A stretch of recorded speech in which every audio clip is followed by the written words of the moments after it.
Taran! Panibagong luto. Alam mo na kung ano yun. Taran! Anong luto yan? Ang wala mo. Dahil may kamatis, pitsay, alam na, kinamatisan. Pero ano kinamatisan? Susunod, tingnan natin kung ano maluluto natin. Halika!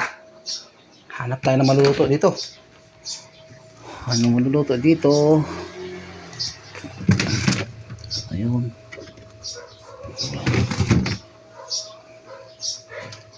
Wala tayong maluluto. Wala. Ito kaya. Ito. Naku. Walang makuha.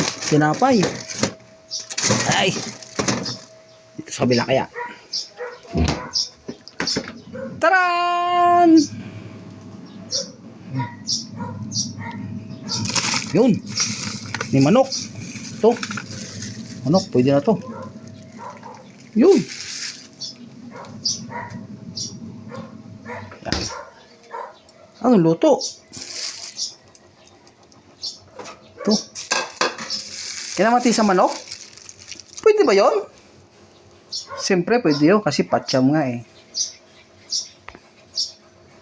Taran! Ayan na. Ano yung manok?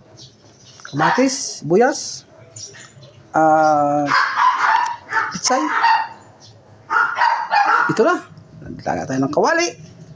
Nilagay na natin. At pero na yung sindi. Okay. Taran! Ipertosin muna natin ng kaunti yung chicken. Peritos. Ayan. Ayan. Ayan siya. Ayan pa.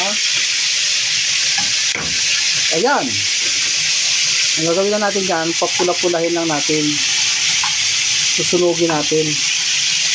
Para makita natin kung anong lasa ng patsyam na luto pag sinunog. Tapos lagyan ng sabaw. Ayan. Susunog na siya. Ayan. Susunog na siya. 20 oras na lang. At ililipat natin sa lagayan. Ayan. At tanggalin na natin. Ayan. Nagay dito sa lagayan. Ayan. Tatanggalin natin. Papatayin natin ang apoy. Ayan. Ito pa. Ito pa. Ayan. Tapos yan, tanggalin natin na mantika. Ayan. Pagtapos hugasan ng kawali, sisindihan mo ulit. Ayan. Tayo'y mag-isa. Ayan. Diyan lang siya, nasa tabi lang siya. Tapos kukuha tayo ng panggisa. Ito na lang idin. Yun. Itin. Yan. Kunin natin yung panggisa siya. Okay.